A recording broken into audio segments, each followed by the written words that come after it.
ឬត្រីដែលបានជួបនឹងនួនល្អនៅបាត់ដំបងមាត់ស្ទឹងសង្កា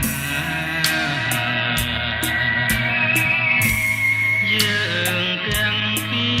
រនាក់សច្ចាស្បត់ស្បាក្រោមដួងព្រះខែរាំងពេញបរមី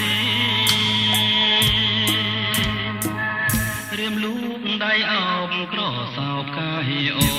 នរាត្រីស្ងាត់សូនដោយស្នេហ៍ភក្តីភៀងអើយភៀងអូនញញឹមមានន័យប្រហាក្លិនស្រីជាប់នឹងដៃបង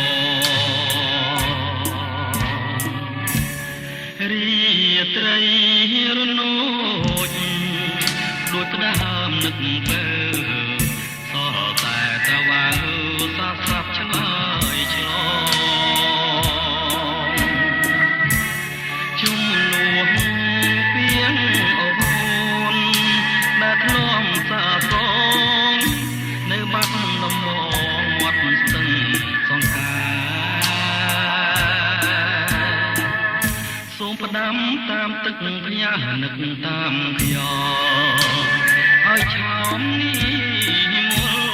លវិលមករកស្នេហ៍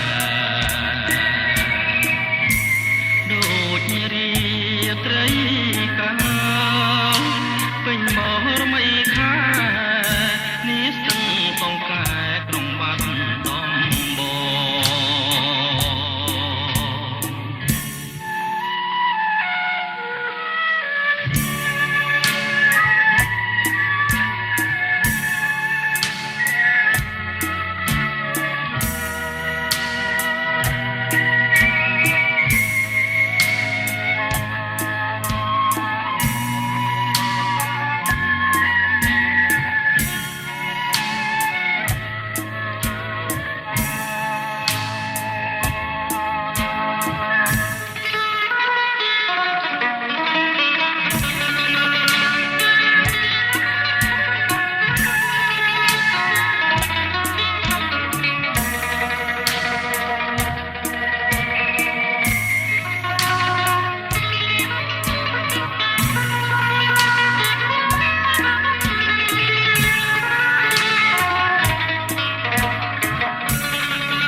រាត្រី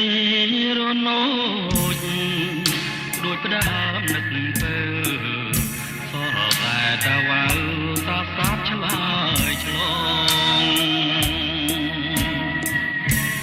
ជុំនួនពីងអូនដែលធ្លាប់សាសងនៅបាត់ដំបងមាត់ស្ទឹងសង្ខាសូមផ្ដាំតាមទឹកផ្ញើនឹកតាមខ្យល់ឲ្យឆោមនេះមុលវិលមករកស្នេហ៍ដូចរាត្រីកាលពេញបរមីខានេះស្ទឹងសង្កែក្រុងបាត់ដំ